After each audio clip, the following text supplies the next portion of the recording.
Hello, in this video I'm going to talk about Thomas Young's famous double slit experiment where he demonstrated the wave nature of light. So we're going back to the start of the 19th century, the year's 1801.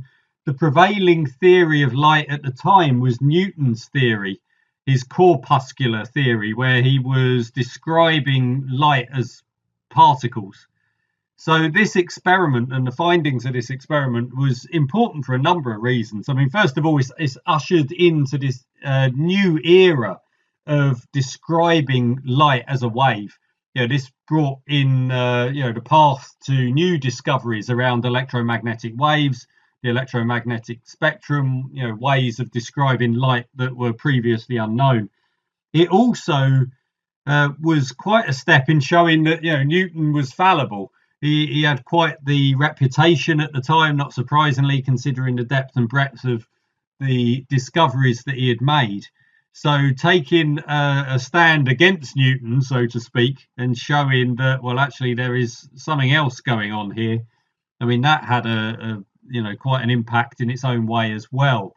I suppose it's got similarities when you have these shifts in authority to going back to Galileo's time and the change away from Aristotelian natural philosophy into classical physics. So there's quite a lot going on here. Now, the idea behind the experiment was, well, Young wanted to set up some way of observing a result which could only be the consequence of wave behavior. And here he was focusing in on interference patterns.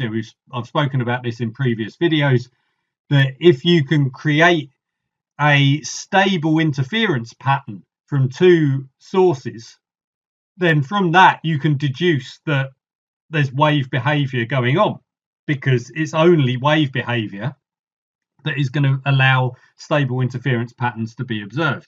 And of course, people were familiar with interference prior to this. I mean, you've got water waves, sound waves, things like that, which people were happier as being wave behaviors. And you can conduct the double slit experiment in a water tank and you can produce a stable interference pattern. So Young's thinking was, well, if I can do the same thing with light, then there you go, that's going to be my smoking gun, that light is behaving like a wave, not as particles. I mean, of course, we know that all of this now is captured in more detail in quantum mechanics in our modern physics, which we'll talk about in subsequent videos, where we talk about light and other fundamental particles having this wave behavior and this particle behavior, wave-particle duality. But thinking about it in the context of the time, it still brought in these unknowns of how does light seems to be behaving in both ways. I mean, there a lot of questions still to be answered, but it was still a big step forward at the time in revealing this new way of describing the world. So what was going on here? Well, we need this double slit. So this is creating two wave sources. So you set up some barrier with two narrow holes in, and we want to make these two gaps in the barrier to be coherent wave sources, because we need coherent sources if we're going to get a stable interference pattern.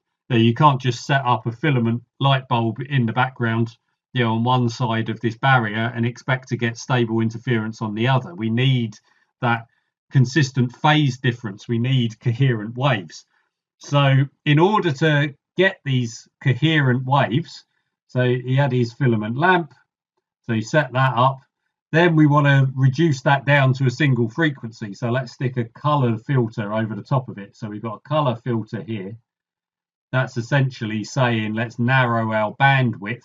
Let's have as close to a single value of f as we can get. We're just having one frequency of light coming out here.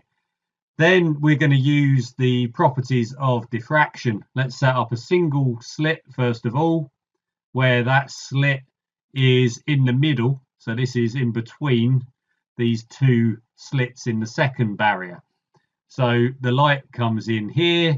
We've got all of our wave fronts. It diffracts, so it spreads out. It then hits these two sources, these two gaps here at the same time, and then we get more diffraction going on here. This is our two now coherent wave sources. If we put some screen over here, then these wave sources will interfere and we're going to end up getting a pattern on this screen, because we're going to get, in some points, we're going to get constructive interference, and at other points we're going to get destructive interference. So what you end up getting if you plot here, so this is going our X direction, we're measuring X, say, along the screen here. So that's our distance, our axis along the screen, and then we'll say the intensity.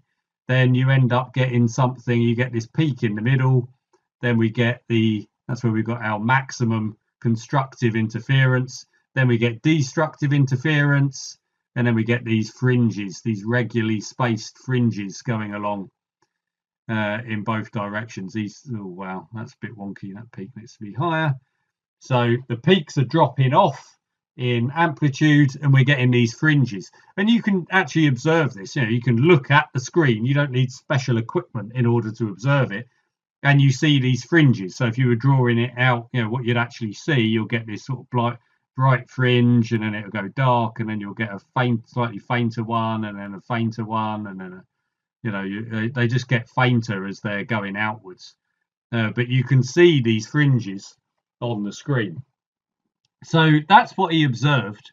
And as I say, I mean, just from these findings, without even analysing the geometry of the setup, which is what we're going to do in a minute, well, the only way you're going to get this sort of result, which is exactly what we see if we had this set up with water waves in a water tank, well, it has to be because the light is behaving like a wave. If it wasn't a wave, we're not going to get these bands of constructive and destructive interference. It just can't happen any other way. So, this was already showing, it was demonstrating this wave nature.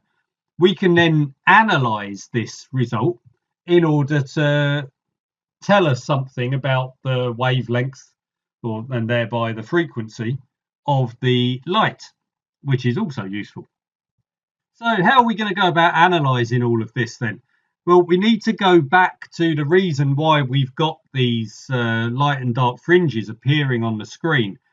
And this is to do with the path difference from the two sources to the screen. So if we take our central point on the screen, then whether we're going from the top or the bottom source, it's exactly the same path length to the central point. So if the sources are in phase, as they will be with this setup at the slits, they will also be in phase when they get to that point on the screen. If they're in phase, they're then going to interfere constructively and we're going to get this maximum. As we move, whether it's up or down, it doesn't matter which way we go, but say we're moving down here. As we move down here, the path length from the top slit is going to be longer than the path length from the bottom slit. So we're going to start getting a phase difference as we're moving downwards here. And as we're moving down, we're going to be, we've started off with our phase difference being equal to 0. This is going to increase until at some point we got a phase difference of pi. That is going to give us our first minimum, because when we've got a phase difference of pi, i.e. they're anti-phase, we're going to get destructive interference. This phase difference will then increase again until it hits 2 pi, in which case we're back in phase, and now we've got constructive interference once again. So we're just going to keep going through this cycle as we're moving down here, and we're going to keep getting these bands of whether it's constructive or destructive interference. The magnitude, the total intensity is going to decrease because we're getting further and further away from the slits, but the variation in the phase is just going to keep on repeating itself as we move further and further away. Right, so we can see then that these light and dark fringes are to do with the geometry of the setup. They're to do with actually measuring out, well, how far have we gone from one slit compared to the other. And if that path difference, which is what we're going to be wanting to look at, this path difference, if it's an even number of wavelengths, even number of half wavelengths, I should say, so an even number is 2n times half wavelengths, so this is for n equals 0, 1, 2, etc., etc., then that means we're going to get a maximum because we're going to be in phase once again. If we've got an odd number of half wavelengths, so 2n plus 1 is an odd number, odd number of half wavelengths, again for n equals 0, 1, 2, etc., etc., then we're going to get destructive interference and we're going to have a minimum. So we want to look at the geometry of all of this and say, well, when are we getting these differences in path difference? At what point? So let's draw all this out on another slide and it will become a bit clearer if it hasn't done already. So I need to draw this out fairly large scale in order to see what's going on. So there's our slits. Here's our screen over here. That's meant to be a flat screen, but what can you do? Let's draw in a central divider along here. That's going to be a horizontal line. All right, let's get some point on this screen. So let's say that's our next maximum. We got a maximum in the middle, then we've done one minimum, and then we've gone to the next maximum. Let's draw a line from the top slit, a line from the bottom slit, and mark on a few things that we can measure. We can measure the distance between the slits. Let's call that A. We can measure the distance between these two maxima here. Let's call that X. We can measure the distance between the slits and the screen, which we'll call D. So we've got loads of things on here already. Now let's mark on some angles. And we want to talk about path difference as well. So that's another thing that's going to be useful. We know that the path from the top slit is shortest. So let's get the same distance towards the bottom slit. So let's say it gets us down to about here. So that's the same length. Let's drop in a line down there, giving us this isosceles triangle. This is going to be nearly 90 degrees if we make D large enough. But I'll come back to that in a second. This is now our path difference. That's the difference in the length of these two red lines from the slits. Now, if we're going to the first maximum, we know that that is going to be a path difference of one wavelength. That is our path difference. Right, now let's get some of these angles on then. So let's mark on this angle here. Let's call that θ1. Then let's think about, there's three ways. I want to draw some angle from the horizontal here. Now, we've got this angle from the horizontal. We've got, if we'd started in the midpoint, let's say we've gone from here towards the point on the screen, then we've got that angle from the horizontal, and then we've got this angle here from the horizontal. So we've got three angles from the horizontal. I'm going to go with this one for the moment.